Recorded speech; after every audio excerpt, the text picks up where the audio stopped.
Okay, and we're off. Yishar Koach. I'm reading from the Mishnah in Avos, in Parakeh Mishnah Yud Zayin. Mishnah says the following.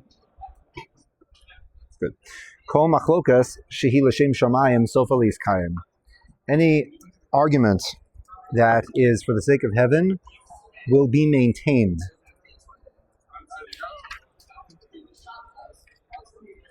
V'she'ein l'shem shamayim ein sofa liskayim. And if it's not for the sake of heaven, it will not be maintained. Ezehi machlokas l'shem shamayim. What is a machlokas that is for the sake of heaven? What is a good example of that? Zu machlokas Hillel v'Shamai. The machlokas between Hillel and Shammai. V'she'ein l'shem shamayim, which is not for the sake of heaven. Zu machlokas Korach v'chol adaso.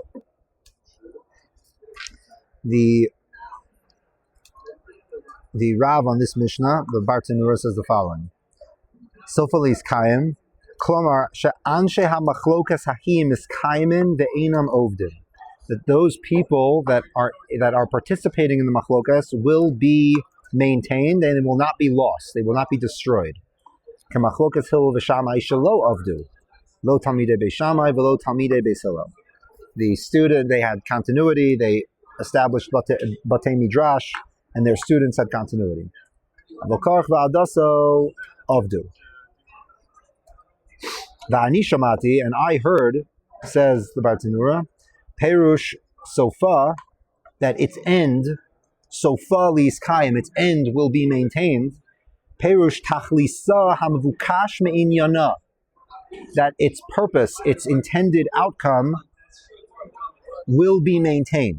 V'hamachlokas shehi l'shem shamayim atachlis v'asof hamvukash me'osa machlokas la'asiga emes v'zeh miskayim. This will be maintained. What was the intention of a machlokas that's l'shem shamayim? In order to establish the truth. That's the machlokas. That's the purpose of the machlokas, rather, in order to get a clarification of the truth. Something that is not l'shem shamayim is in order to be able to win and emerge victorious. That end will not be miskayim and will not be established if the machlokas is not l'shem shamayim, is not for good intentions. You know, when we look at the situation of this, basically this type of civil war almost within the Jewish people. I remember years ago I heard from the Yismach Moshe, was one of the early rabbanim in Chassidus. It was the beginnings of what would eventually become Satmar and the Chassidiyot of Hungary, if I'm not mistaken. So it was a recorded conversation between him and his father, and his father told him, he said that I have memories of a past life, and of my past lives, and there was one of my past lives I was in the Dor Midbar. And so he asked his father, it happened to be Parshas Korach. So he asked him, so what did you do with the machlokas of Korach? And what did you do? So he said, I was neutral. I didn't take part in anything. He said, you were neutral? Like Moshe Rabbeinu said X and you weren't sure, you didn't know what to do? And so he said, listen, it was heavy. It was, you had all these gedolim. You had, these 250, Roshei Ha'edah, like the heads of the congregation going with Dasan Va'aviram. You had Korach, who was also a very chashuv person. There were some people that just didn't know what to do.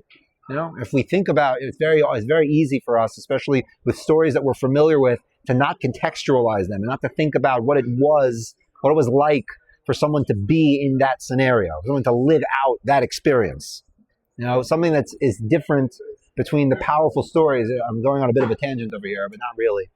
The Midrash Hanelam, which is one of the Svarim of the Zohar, says in Parshas Bahaloscha that the stories in Kisvei HaKodesh are not like other stories. If you wanted a good story, we could write better stories. That's what it says. It says, right, if you wanted a good story, we could write better stories.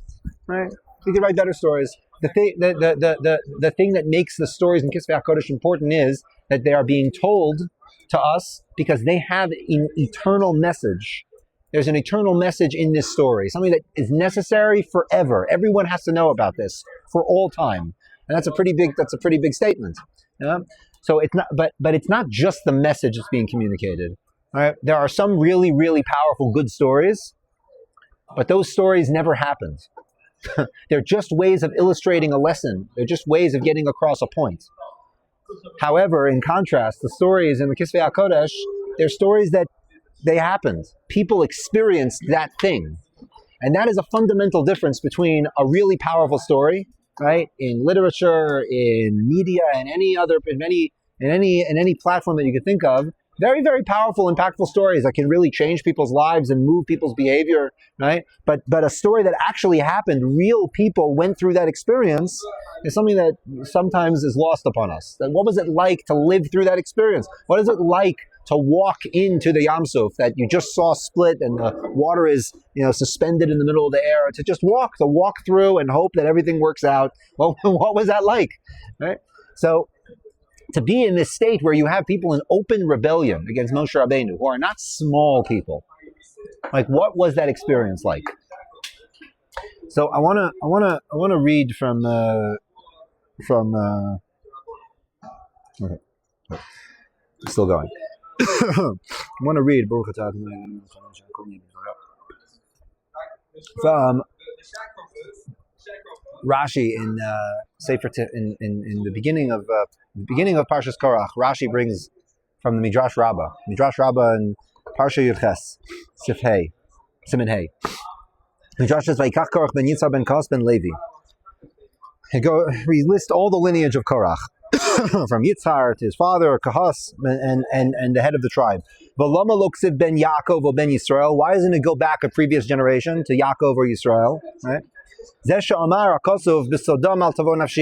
When Yaakov is blessing the tribe of Levi and the tribe of Shimon, he says, Bisodam al tavo nafshi. Sod has two connotations in Lashon HaKodesh. It could mean secret, and it could mean gathering. Right? B'kahalam, the continuation of that pasuk. B'kahalam al tavo kivodi. Right? So in their gathering, I don't want to be part of their gathering. So what was the gathering of Levi that Yaakov doesn't want a part of? This is the gathering of Levi that Yaakov doesn't want a part of. Right? B'kahalam al techad kivodi zekarach. And B'sodam al tavo nafshi elu hameraglim, which is very interesting. I'm putting this on the side. I don't have an answer to this question, but I just realized L'chora, Shevet Levi wasn't involved, had no involvement in the meraglim, which is interesting. It says B'sodam al tavo nafshi elu hameraglim. So I don't know what that's referring to. But anyway, we'll leave it on the side. Amar Yaakov Nakadosh Baruch Hu, Ribono Shel Olam, Lo b'meraglim, lo b'machlokas shel Korach, lo yizakar shmi al osan harishayim. I don't want to have anything to do with them. So don't mention my name on these people. So you can go back to Levi, but he can't go back to me. But when will my name be mentioned upon them? When their descendants will be on the performance floor, so to speak, of the Beis HaMikdash. Later on in history, the descendants of Korach, the Bnei Korach, will serve in the Beis HaMikdash. And the quotes for the pasuk from Divrei Hayamim Aleph, Ben Tachas, Ben Asir, Ben Avyasaf, Ben Korach. These are the sons of Korach. Okay, Ben Yitzhar, Ben Kos, Ben Levi, Ben Yisrael. And it gives the lineage all the way back to Yisrael. What does this mean that Yaakov Avinu says, "B'sodam al tavo nafshi, b'kalam al tichad kivodi"? I don't want my name mentioned with them. I don't want to be associated with them. Right? What does it mean to not be associated with Yaakov Avinu or Yisrael? What does that mean? I don't want to be associated with them. What it means is, Perush Rabosai, the Jewish people always have been, and until this day, we are a very tribal people. Tribal in the sense of that we have different groups within the Jewish people. Jewish people were always like this. From the get-go, the Jewish people had very, very distinct kochos that came out to very, very strong expression within the sons of Yaakov. And already from the get-go, we're told that these kochos, these very, very distinct skill sets and and nitiyot. What's a good translation for nitiyot? Tendencies and sets of prowess and skill. They're going to come to expression through the sons of Yaakov and through the tribes. Right? You might think, what's the similarity with Shevet Zvulun, who's running a maritime commercial empire by Haifa, and Gad, who are like the cowboys on the frontier, Me'ever LaYarden. How are these people similar? How are these people part of the same nation? But in Hanami, they are part of the same nation. But there's very, very distinct kochos going on in the Jewish people. And the idea of not being misyaches to Yaakov or Yisrael, Perush, that whatever koach you happen to have, whatever skill set that you happen to have, whatever you bring to the table, is not being integrated in the bigger holistic picture of Am Yisrael. That's what that means. B'sodom al tavor, I don't want to have anything to do with them. Okay, they're doing their thing, but they're not integrated into the unified Jewish people. They're going off the rails.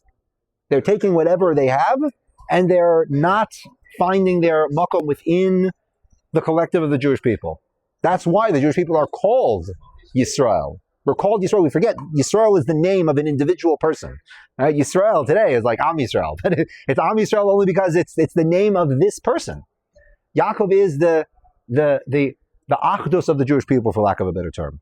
And to not be to not have Yaakov or Yisrael's name associated with you means that you are not integrated into the bigger program of Am Yisrael. That's what that means.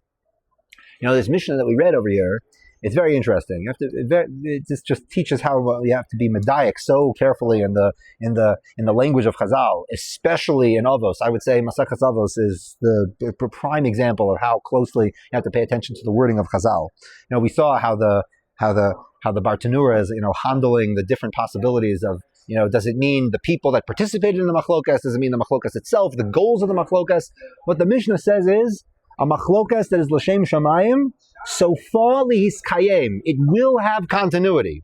You might ask, why would you want a machlokas to have continuity? You would think that wouldn't be a good thing. You might say, a machlokas that's l'shem shamayim, the people are well-intentioned, eventually it will be resolved, eventually the machlokas will go away. But that's not what it says. It says the machlokas l'shem shamayim will continue forever. That's not a good thing. Why do we want a machlokas to continue forever? And the opposite, shalom l'shem shamayim. We want the machlokas that is not l'shem shamayim. We want that to go away. We want that to dissipate. We don't want people to be fighting and bickering forever for no reason. The idea of machlokas l'shem shamayim, and also pay attention to this, is another ha'ara, very important ha'ara. It doesn't say a machlokas of one side is saying good and one side is saying bad. You might think, what's the defining characteristic of the machlokas of Korach? What's the defining characteristic? That he was rebelling against God. That's the defining characteristic. So you'd say, a machlokas, that people are rebelling against what Hashem wants, so they'll be in trouble. And a machlokas of two people giving legitimate opinions, that's okay. But it doesn't say that. It's all about the intentionality of the people participating. If their hearts are in the right place, it's a machlokas l'shem shamayim. If their hearts are not in the right place, and it's not a machlokas, it's not l'shem shamayim, it's already in the bad category. Perush, if the people are bad intentioned, this is a very strong musar. If the people are bad intentioned, even if they're making a good point, it's already in the bad category. It's already in machlokas, that's not l'shem shamayim. It's Korach va'adaso. Regardless of what they were doing, if they were saying against Moshe, against Hashem, Kodem Kol, was it l'shem shamayim or not? A machlokas that's not l'shem shamayim, even if the people are saying a good point, it will not be miskayim. Which brings us to the point of what was the taina of Korach. What was this taina of Korach? That if it was l'shem shamayim, then it would have been okay. Great. That's the implication of the Mishnah. If the taina of Korach va'adaso was l'shem shamayim, it would have been okay. I want to read a Rashi from Sefer Tehillim. I believe this Rashi is brought from Midrash Shulchan Tov, but I couldn't find it in Shulchan Tov, so we'll just read it in the Rashi inside. And this is the beginning of Perek Mem Beis. Lamatzeach maskil livnei Korach. We know that the Bnei Korach were of the contributing authors to Sefer Tehillim. Sefer Tehillim has 10 authors in it. Moshe Rabbeinu, David HaMelech, right? And Shlomo, if I'm not mistaken,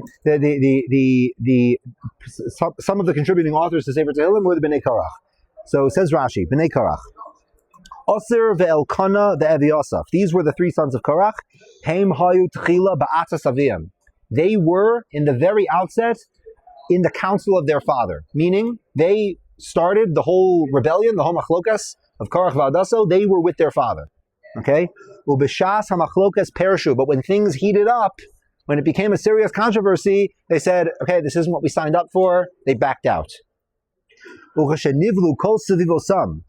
the entire area of Korach and his family and the encampment of Korach, when they were swallowed up by the earth, nishar mekomam besoch pi haaretz, they remained suspended in the air.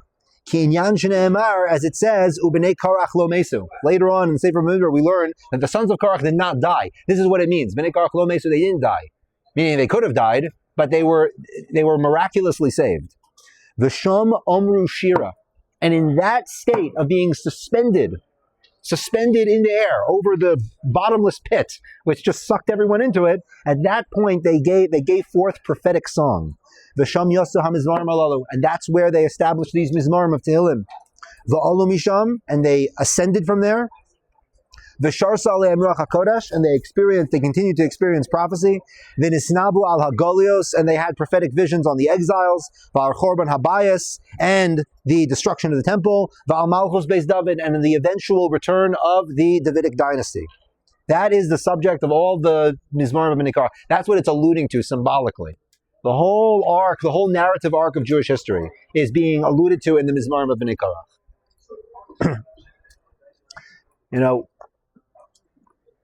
In the unspoken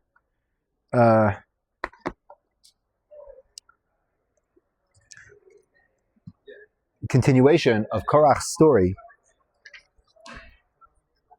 we find in the very end of Midrash Tanchuma. The Midrash says, right, the Korach lama nimshach lashtus hazo. How was Korach, who was a wise person, who was a holy person, how was he pulled to this insanity? We use shtus as like nonsense, but when Chazal say the word shtut, it means insanity, like shota. How was he pulled to this insanity? Okay? Because he saw prophetically that there were great people that were supposed to descend from him. Okay? Who were the great people that were supposed to descend from him? Zeh Shmuel Hanavi. This is the prophet Shmuel. Shahaya Shakul Keneged Moshe v'Aaron. How do we know that Shmuel was equal in some ways to both Moshe and Aaron combined? As it says in the pasuk in Tehillim, Moshe v'Aaron b'chohanav u'Shmuel b'korei shemo. Moshe and Aaron in their service of the Jewish people, and Shmuel among those who call by his name. Shmuel, in many respects, was equal to the stature of Moshe and Aaron combined. And additionally, he saw that these were the 24 watches of Levites that were going to serve in the temple, that were going to be descendants from him. He intuited the greatness that was meant to come from him, and he saw there's this tremendous greatness in me, and I have to be subservient to Moshe. This is not okay. Now, Midrash Rabbah in Parshas Matos says that there were Rishayim in history that had tremendous riches available to them. But because they didn't request those riches from God, they grabbed them independently. Because they grabbed them independently, they lost them. An example that it gives, by the way, is Haman. Haman had tremendous riches coming to him, but because he didn't ask it from God and he decided to grab it himself, that was his problem. And what's the other example that it gives? Korach.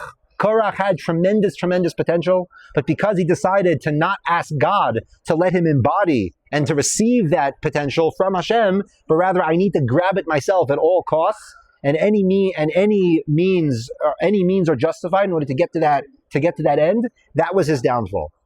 To put this very simply, Rabbosai, Korach had within him a very powerful potential that he saw, he intuited that there were going to be these very powerful people that were going to descend from him. And what was that powerful potential? It's said explicitly in his complaint, so to speak, against Moshe.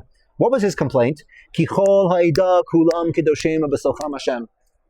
If you took that line out of context, not as Korach screaming and yelling at Moshe Rabbeinu, but just as a line, just as a bumper sticker, that sounds really nice. Kol ha'edah kulam kedoshim b'socham Hashem. And indeed, what's so ironic is that Moshe Rabbeinu himself is trying to instill that lesson in the Jewish people throughout the entire story. He's urging the people to take initiative, to come up to Har Sinai, to experience HaKadosh Baruch Hu face to face. And it's the Jewish people who are saying, no, you go up the mountain, you speak to Hashem, right? You go up, you tell us, come back down and tell us about it. We're not interested.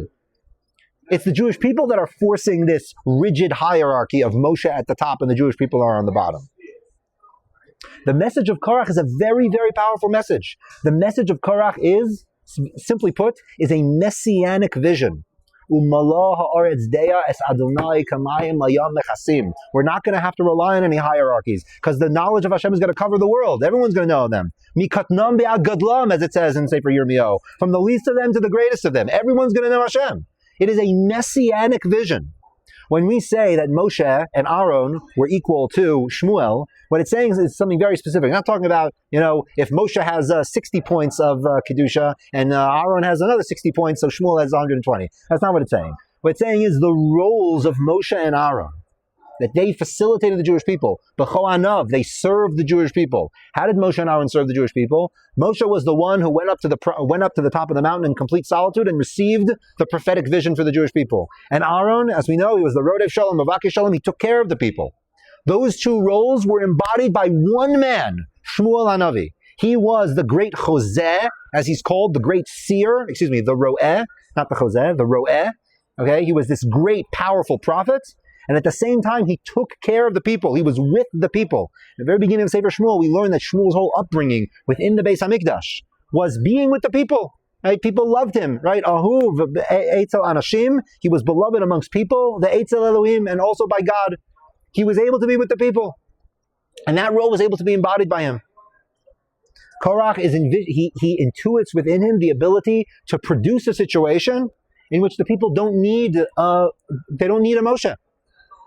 And what's so ironic about this, again, revisiting this point, if Korach and Moshe were to sit down and have an honest conversation about what Korach is envisioning and what Moshe himself wants, they probably have a lot of common ground.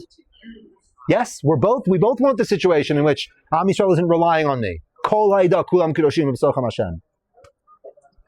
The problem with Korach was not his vision. The problem with Korach was that he was chotef, as the Midrash says. He had to grab it, he had to take it violently and aggressively. That was his downfall. I'm going to read a section from the Babylon Sanhedrin on Daf Kuf Ches, excuse me. Right. The Machlokas Tanaim, Rabbi Akiva and Rabbi Elazar, if Adas Korach has a chelek in Olam Haba or not. Rabbi Akiva says Adas Korach does not have a chelek in Olam Haba. As it says, Vayirdu Chaim She'olah. They went down to the depths. That's it. They went down, they're not coming up. Okay? Rabbi Elazar says, no, Aleim HaKosuv Omer, about them, the Pasuk says, Hashem Memis Umechayeh, God strikes down and revivifies, Morid She'ol, brings down to the depths, Vayal, and brings them back up. He brings down to the depths and brings back up. Who was brought down to the depths? Chaim She'olah, that's Korach. Morid She'ol Vayal. Who says that pasuk, Rabbosai? Who's the one that says that pasuk? Hashem Memis Umechayeh Morid She'ol Vayal. Chana, the mother of Shmuel HaNavi, the mother of the person who succeeded in bringing about the greatness of Korach into the world. She's the one who eventually brought it into the world. The greatness that Korach was envisioning, right? Chana, who sings this prophetic song, which is also describing the narrative arc of the Jewish people, as I think we've discussed before. She says HaKadosh Baruch Hu is Morid She'ol Vayal. Yes, my great father-in-law, he had this vision. And because he was so restive about it, he couldn't just allow it to come in its right time, he brought destruction upon himself and upon my husband's household. But HaKadosh Baruch Hu Morid She'ol Vayal, he'll eventually bring them back up. And this is the bringing back up. This is the bringing back up, so to speak, of the greatness of the potentiality of Korach. And this is what it means that the B'nai Korach, these people that had that vision, they saw the entire narrative arc of the Jewish people. They saw the destruction, they saw the revivification, they saw Malchus Beis David. They were reintegrated back into the collective vision of the Jewish people. It wasn't me trying to get mine. It wasn't the Korach grabbing his poor, I gotta have mine, so I'm gonna grab it at all costs. It wasn't that. It was reintegrating their vision into the Jewish people. And that's why they could be called after the name of Yisrael. It's not just Ben Levi, period. It's Ben Levi, Ben Yisrael. That vision is reintegrated back into the Jewish people.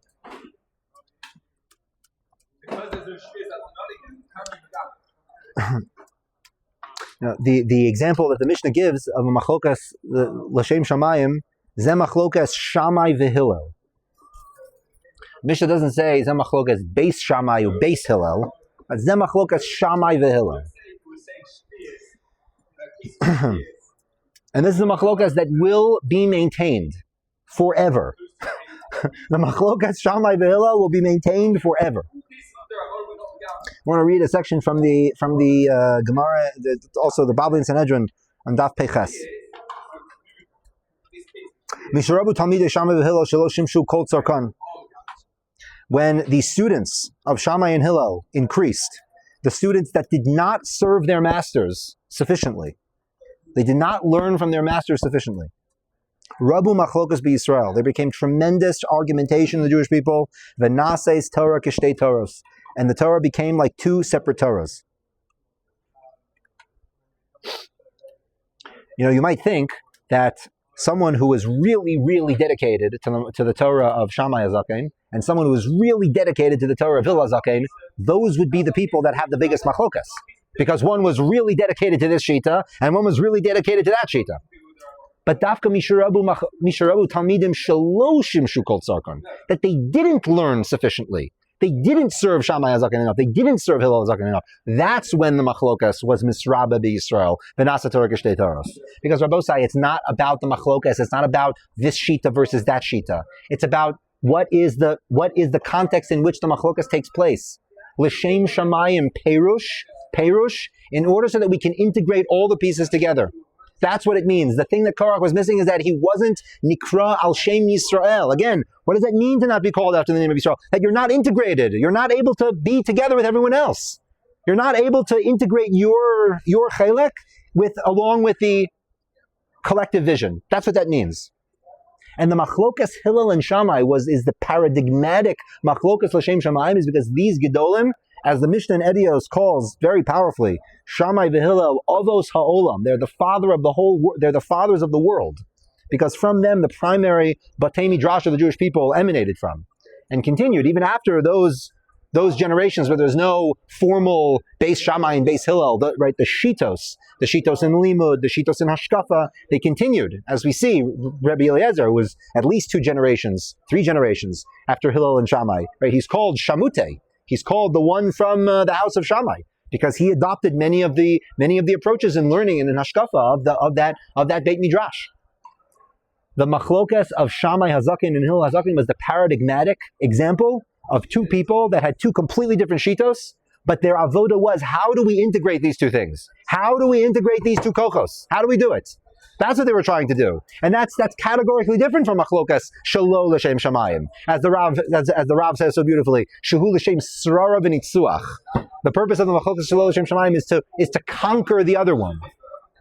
Machlokas l'shem shamayim is not to conquer. It's not to conquer. It's to integrate. It's not to conquer. It's to integrate.